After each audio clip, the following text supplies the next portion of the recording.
Français, l'épargne et la retraite. On en parle à la mi-journée dans Smart Bourse avec Valérie Plagnol, présidente du Cercle des épargnants, économiste, à mes côtés en plateau. Bonjour et bienvenue Valérie. Bonjour Grégoire. Accueillons également Charles-Henri Dovigny qui sera avec nous pendant cette demi-heure, le président de la F2IC. Bonjour et bienvenue Charles-Henri. Bonjour. Je commence avec vous Valérie, ce 19e baromètre du Cercle des épargnants concernant donc l'état d'esprit des Français vis-à-vis de leur épargne, vis-à-vis de la retraite également, toujours un sujet de préoccupation majeur. Mais que retenez-vous déjà de ce baromètre qui a été conduit dans une période pandémique, ce qui est assez inédit, et qui montre que les tiraillements habituels sont peut-être encore plus exacerbés aujourd'hui que jamais.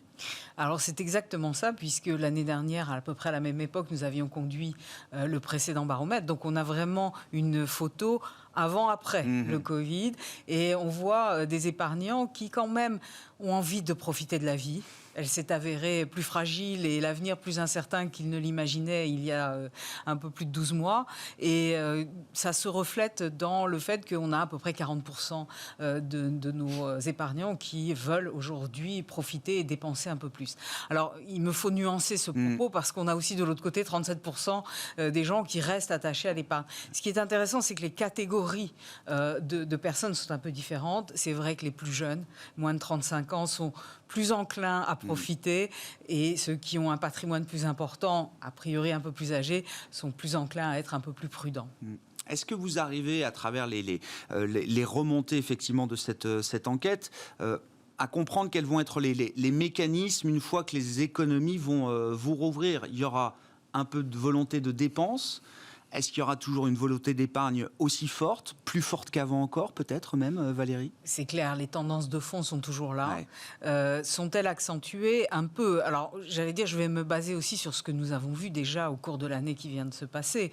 On sait très bien qu'à la réouverture et la reprise de l'activité, on l'a vu cet été, les gens partent en vacances, on repart, on le voit aujourd'hui. Beaucoup d'indicateurs nous signalent cette appétence, en fait, pour reprendre un peu de joie de vivre. Et ça, c'est plutôt une bonne nouvelle.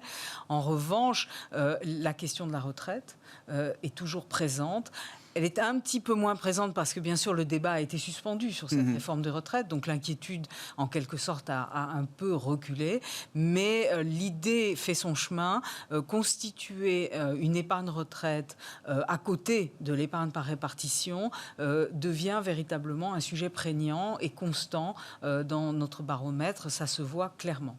8 Français sur 10, c'est ça, s'inquiètent de l'avenir du système de retraite en France. Et d'ailleurs, le reflet très intéressant, c'est de voir la montée en puissance du PER, ce nouveau produit lancé il y a un peu plus d'un an, je crois, qui est déjà visiblement très bien accepté par la classe des épargnants français. C'est un produit qui est très connu, reconnu aujourd'hui, est déjà très utilisé. Alors, il est reconnu et identifié comme étant le meilleur produit pour constituer une épargne retraite. Et ça, je trouve ça très intéressant parce qu'effectivement, vous l'avez dit, il a vraiment une vie très récente et très courte, un peu plus d'un an et demi. Alors, nous l'avions déjà remarqué lors du précédent baromètre. Donc, j'allais dire la publicité et l'information qui a été faite autour de ce fonds a réellement réussi.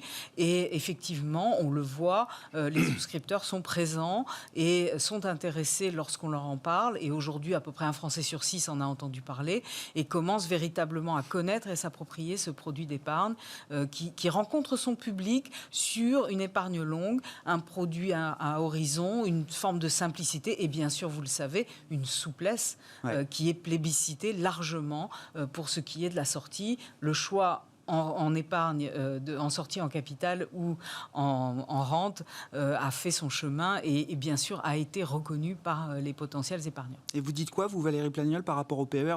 Oui, c'est un bon produit adapté aux attentes aujourd'hui des épargnants, parce que c'est un produit qui est classé devant l'assurance vie, c'est ça, quand on pense épargne retraite? Quand on pense épargne retraite. Encore une fois, le produit doit être adapté au projet de vie.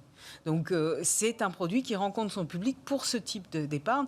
Nous avons par ailleurs dans notre baromètre, nous voyons bien que les gens, après 40 ans, commencent à penser à cette constitution d'une épargne retraite complémentaire, ce qu'on appelle dans d'autres pays, notamment voisins, le troisième pilier. Eh bien, ce produit-là correspond à cette attente et c'est un fonds à horizon. Il est relativement aisé à identifier. Cette dimension-là est véritablement perçue comme étant une bonne chose. Est-ce qu'il y a chez les Français, on en a parlé déjà régulièrement avec les équipes de la F2IC, le retour, ou en tout cas l'arrivée de nouveaux investisseurs particuliers sur les marchés actions en bourse? Absolument. Est-ce que ça se reflète dans ce baromètre? Est-ce qu'il y a un petit goût du risque qui transparaît chez l'épargnant français aujourd'hui, ou est-ce qu'on est toujours aussi averse au risque? Alors, c'est vraiment un phénomène générationnel, c'est-à-dire que nous le voyons. Et d'ailleurs de manière un petit peu contre-intuitive, je dois vous le dire, parce que chez les plus jeunes, nous pensions trouver une préoccupation aux investissements durables, le ESG, assez marqué. Et en fait, le choix pour le rendement est majoritaire. Donc la prise de risque, la notion de rendement reste quelque chose qui est très importante. Et effectivement, c'est une question un peu générationnelle. Attendez, ça m'intéresse beaucoup, parce que moi, je pensais justement que l'ESG, l'idée de l'investissement responsable, socialement responsable, du développement durable, tous les gérants qui viennent ici avec des fonds labellisés ISR nous disent non, mais c'est une vague massive. Les instituts, évidemment, étaient les premiers sur ces marchés-là et sur ces thèmes-là, mais aujourd'hui, ce sont les clients particuliers qui nous demandent ça. C'est pas tout à fait vrai, et surtout, je crois comprendre, il y a toujours une opposition entre investissement responsable et rendement. Absolument. C'est dans ces termes que la question a été posée. Moi, je tenais absolument justement à voir un petit peu comment réagissait le panel de sondés.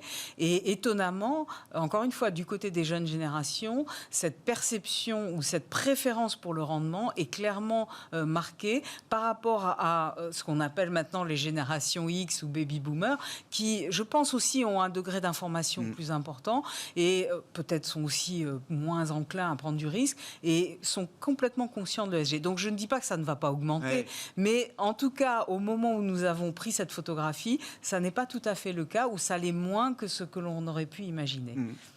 Est-ce que le débat, alors peut-être très franco-français, sur l'idée d'une annulation des dettes publiques détenues par la Banque Centrale Européenne, on ne va pas faire le débat en tant que tel, Valérie, mais est-ce que là aussi c'est un sujet de préoccupation qui transparaît dans les comportements des épargnants français que vous pouvez observer, constater? Alors je crois qu'on peut le déduire en partie de ce sondage, dans la mesure où, encore une fois, la préférence pour une épargne de précaution qui est très importante et dont on sait qu'elle est très attentiste, puisque statistiquement, nous l'avons vu, elle reste quand même encore beaucoup sur les comptes courants, même, j'allais dire, même pas sur des livrets d'épargne.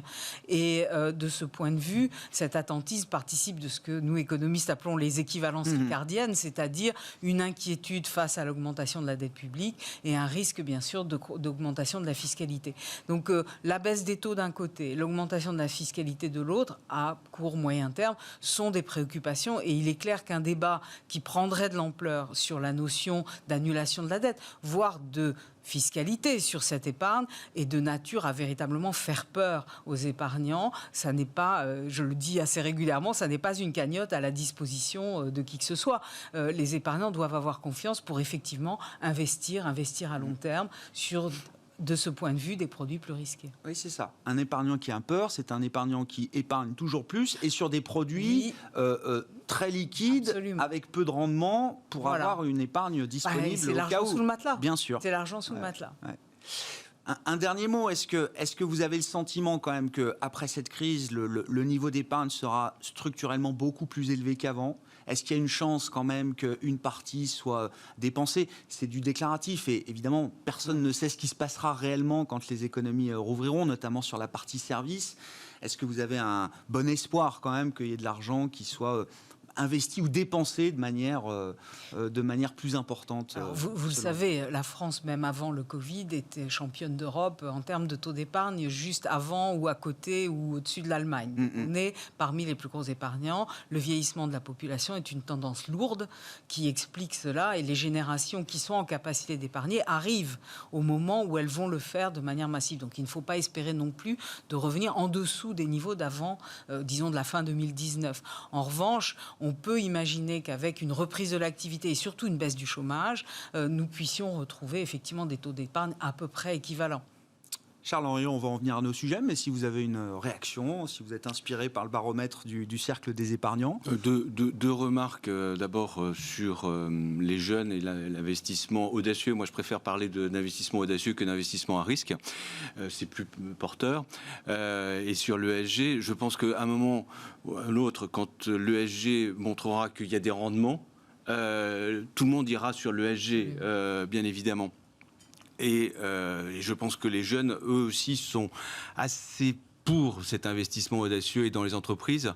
Ils veulent du sens et ils sont prêts à y aller même en direct. Et on le voit d'ailleurs sur les statistiques des nouveaux actionnaires quand on parle avec des courtiers en ligne ou l'étude de l'AMF ou même l'étude là qu'on vient de faire avec P&W, nous F2IC, on voit bien que tous ces jeunes ont besoin d'avoir du sens dans leur investissement. Donc, bien évidemment, ils cherchent du rendement et un peu d'argent, c'est normal. Mais en même temps, ils ne vont pas aller sur des valeurs dans lesquelles ils ne croient pas ou qu'ils pensent que c'est, je dirais, pas porteur en termes d'environnement ou de ESG. Les Français, l'épargne et la retraite. Merci beaucoup Valérie d'être venue nous exposer quelques-uns des grands enseignements de ce 19e baromètre mené par le Cercle des épargnants dont vous êtes la présidente.